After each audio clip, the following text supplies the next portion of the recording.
Have you ever seen a picture so disturbing you can hear it?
Racism works like this. You're a different color than I am.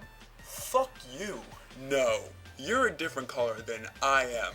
Fuck you. Well, I could dance better. Well, I own everything. Well, I invented music. Well, my entire ancestry built your railroads. Well, my family invented acting.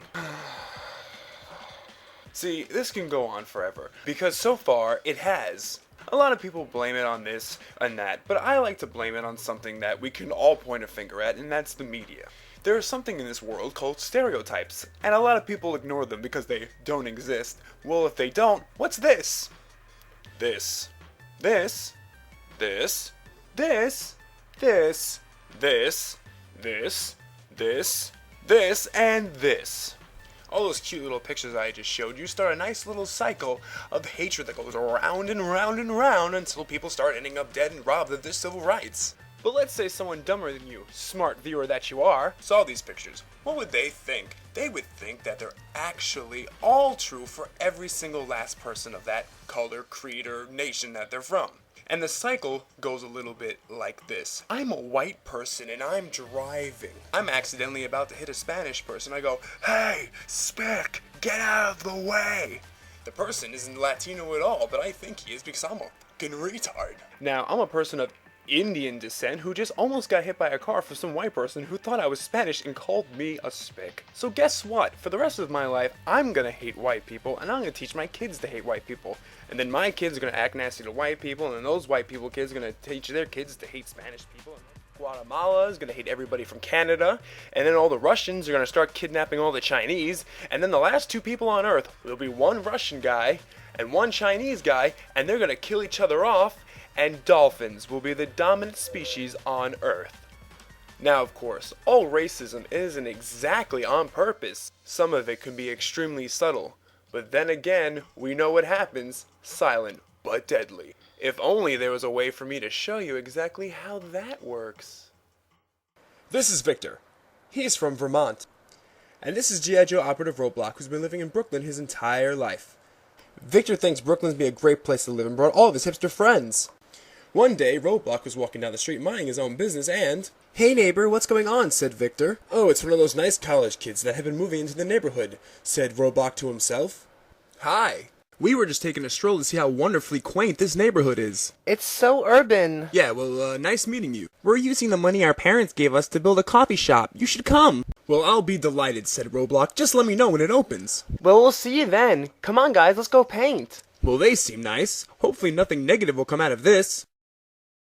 "Hey, guy from Street Fighter, are you worried about all these suburban kids moving into our neighborhood?" "Nah, most of the time they just move in here, plant some trees, sing some songs, they run out of money, and then they leave." "I don't know, they said something about opening up a coffee shop." "Well, did they look like they had any money?" "Not really," said Roadblock.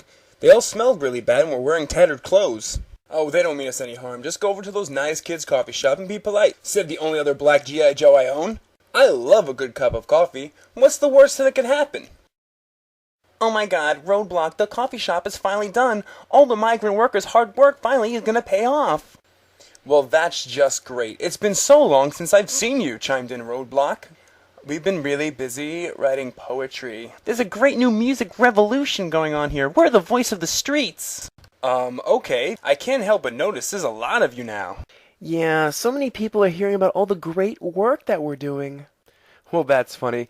I didn't know you guys had jobs. Well, I'll see you at the shop. Roadblock hurried to the coffee shop. He couldn't wait to see his new friend Victor.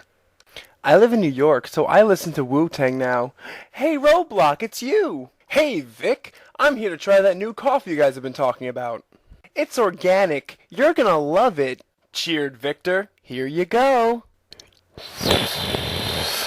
Victor, this tastes like tree bark sprinkled with cinnamon. I know, isn't it great? That'll be $9. Wait, what? A Venti Moco Honky Loco cost $9. Roblox tried to explain that he was a man with real responsibilities and didn't have his parents paying his rent, so he couldn't afford such expensive coffee. But Victor just couldn't understand. I just don't understand. So $9 for coffee. At first I thought he was joking, because they always have the same stupid look on their faces. Still, why would someone move into a neighborhood like this and charge so much for coffee? Wondered Roadblock. Then the guy from Street Fighter had an epiphany. I don't think they're worried about selling it to us, he said. A hush filled the room. Hey, Roblox, we want to apologize for the other day. What could it be now? We're putting on an art showcase of all of our good work, said the homely-looking bitch from Connecticut. I don't know. I have to do double shifts at work since my rent mysteriously went up. That is so rad. I'll see you there. Cheers! Huh. Is this what you guys call art? You're all just drinking and doing drugs. You guys are all addicted to cocaine. I'm addicted to my music. Yeah, stop judging us. Corey's like totally right. You should probably go. You don't understand us. Yeah. Roblox left to tell his friend what happened, but it was too late. Roblox's friend didn't have a trust fund like all the hipster kids that were moving in and could no longer pay the high rent. So he had to move away to a place before coffee shops, yeah concerts, and fixed gear bikes. Atlanta. And then Roblox was all alone. Racism is funny.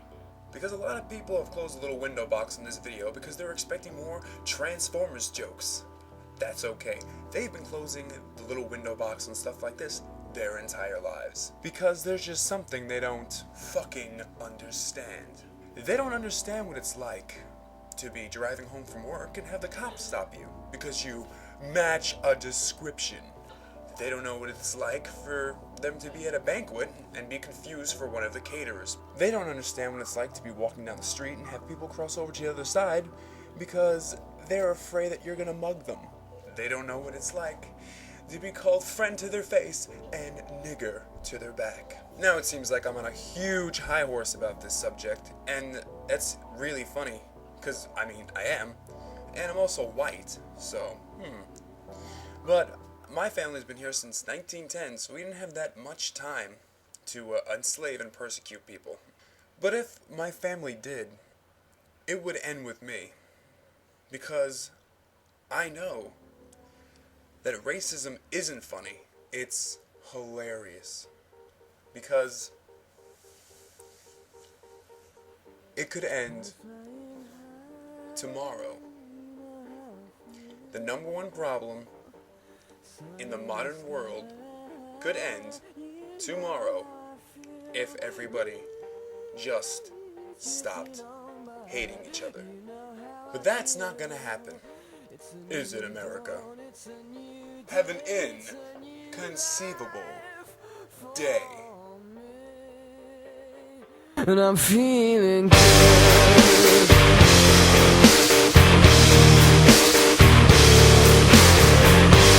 Fish in the sea.